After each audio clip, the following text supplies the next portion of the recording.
அனைவருக்கும் இனிய வணக்கம்.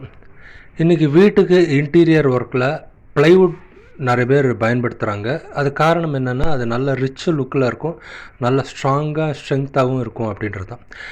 பட் அந்த ப்ளைவுட்டில் பண்ணும்போது அந்த ப்ளைவுட்டோட தரம் எப்படி இருக்குது அப்படின்றத நம்ம பார்த்துக்கிறது நல்ல விஷயம் தானே. ஏன்னா நீங்கள் நல்ல தரமான ப்ளைவுட் போடுறீங்கன்னா அது நிறைய லைஃப்பில் இருக்கும். நீங்கள் தரம் குறைந்த ப்ளைவுட் போட்டிங்கன்னா அது கம்மியாக இருக்கும் அப்படின்றது தான். இப்போது நீங்கள் இந்த சைட்டில் பார்த்தீங்கன்னா உங்களுக்கு தெரியும். பார்த்தீங்கன்னா அந்த ப்ளைவுட்டுன்றது ஒரு மல்டிபிள் லேயர் ஆஃப் வுட் வினீர் அந்த ஷீட்டை தான் கம்ப்ரஸ் பண்ணி வச்சுருப்பாங்க. இது பார்த்திங்கன்னா ஒரே நேர்கோட்டில் இருக்காது, வளைஞ்சு வளைஞ்சு போகும் பாருங்கள். ஸோ இது குவாலிட்டி கம்மியான ப்ளைவுட்டு அப்படின்றத நம்ம புரிஞ்சுக்கலாம்.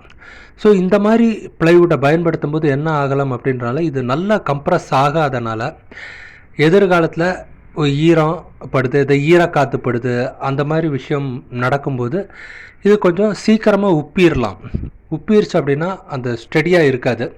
அப்புறம் அந்த கரையானால் பாதிக்கப்படக்கூடிய அபாயமும் அதிகமாக இருப்பதாக நாம் புரிந்து கொள்ளலாம். ஸோ இந்த மாதிரி விஷயங்கள்லாம் இருக்குது, நீங்கள் தெரிஞ்சுக்கணும். ஸோ நீங்கள் இன்டீரியர் ஒர்க் பண்ணும்போது அது என்ன ப்ளைவுட்டு அப்படின்றத நீங்கள் பார்த்துக்கிறது உங்களுக்கு எதிர்காலத்துக்கு நல்லாயிருக்கும் அப்படின்றது தான் என்னுடைய தாழ்மையான கருத்து. ஸோ இதை பற்றி உங்களுக்கு வேறு ஏதாவது கேள்விகள் இருந்தால் மறக்காமல் கமெண்ட் செக்ஷனில் கேளுங்கள்.